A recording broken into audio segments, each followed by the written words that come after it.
గరుడ పురాణం ప్రకారం రోజుని ఈ 4 పనులతో ప్రారంభిస్తే అనేక ప్రయోజనాలు మీ సొంతం. హిందూ పురాణాలు మనిషి జీవితాన్ని జీవించే విధానం తెలియజేస్తాయి.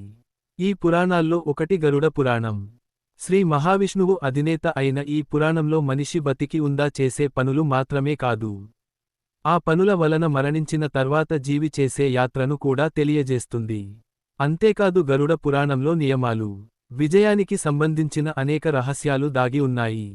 గరుడ పురాణం ప్రకారం రోజును కొన్ని నియమాల ప్రకారం ప్రారంభిస్తే అన్ని పనులలో మీరు విజయం సాధిస్తారు.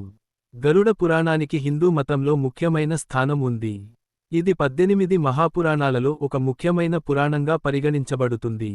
గరుడ పురాణంలో విజయవంతమైన జీవిత సారాంశం ఉంది. కనుక ప్రతి ఒక్కరూ గరుడ పురాణాన్ని పారాయణం చేయాలి. దానిలో చెప్పిన విషయాలను తమ జీవితంలో స్వీకరించాలి. అయితే గరుడ పురాణం గురించి సాధారణ ప్రజలలో ఒక నమ్మకం ఉంది. దీనిని ఇంట్లో ఎవరైనా మరణించినప్పుడు మాత్రమే ఇంట్లో చదవాలని. గరుడ పురాణం ప్రధానంగా 3 భాగాలుగా విభజించబడింది: ఆచారఖండం, ధర్మకాండము, బ్రహ్మకాండము. మీరు గరుడ పురాణంలోని మొదటి భాగాన్ని అంటే ఆచారఖండం లేదా పూర్వఖండం ఎప్పుడైనా పఠించవచ్చు. గరుడ పురాణం మొదటి భాగంలో విశ్వం మూలం, ధ్రువుని పాత్ర, 12 ఆదిత్యుల కథ, గ్రహాల మంత్రాలు, పూజా విధానం, భక్తి, జ్ఞానం, వైరాగ్యం, మంచి ప్రవర్తన, త్యాగం, దానం, తపస్సు, జపం, తీర్థయాత్ర, మంచి పనులు వంటి అనేక లౌకిక, అతీంద్రియ విషయాలున్నాయి. దీనితో పాటు వ్యాకరణం, పద్యం, అచ్చులు, జ్యోతిషశాస్త్రం, ఆయుర్వేదం, రత్నసారం, నీతిసారం మొదలైన అంశాలు కూడా ఈ విభాగంలో చేర్చబడ్డాయి. కనుక ప్రతి వ్యక్తి గరుడ పురాణంలో మొదటి భాగాన్ని చదవాలి. దీనిలో పేర్కొన్న విషయాలను తమ జీవితంలోకి అన్వయించుకోవాలి. దీనితో వ్యక్తి చెడు పనులకు దూరంగా ఉండి సంతోషకరమైన జీవితాన్ని గడుపుతాడు. తరువాత మోక్షాన్ని పొందుతాడు. గరుడ పురాణంలో శ్రీ మహావిష్ణువు స్వయంగా మనుషులు చేయాల్సిన పనుల గురించి చెప్పాడు. ఈ పనులతో మీరు మీ రోజును ప్రారంభిస్తే మీకు ప్రయోజనాలు కలుగుతాయి. ప్రతి పనిలోనూ విజయం సాధిస్తాయి. ఈ రోజు ఆ పనులు ఏమిటో తెలుసుకుందాం.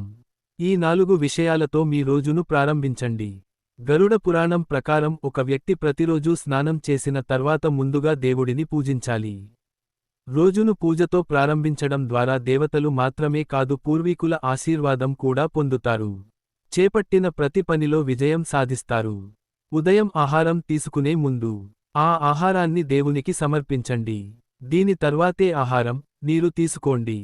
ఇలా చేయడం వలన అన్నపూర్ణ దేవి ఆశీస్సులు లభిస్తాయి. ఇంట్లో ఆనందం, ఆర్థిక శ్రేయస్సుకు లోటు ఉండదు. గరుడ పురాణంలో విష్ణువు ప్రతి వ్యక్తి రోజుకు ఒక్కసారైనా తన గురించి తాను ఆత్మపరిశీలన చేసుకోవాలని చెప్పాడు.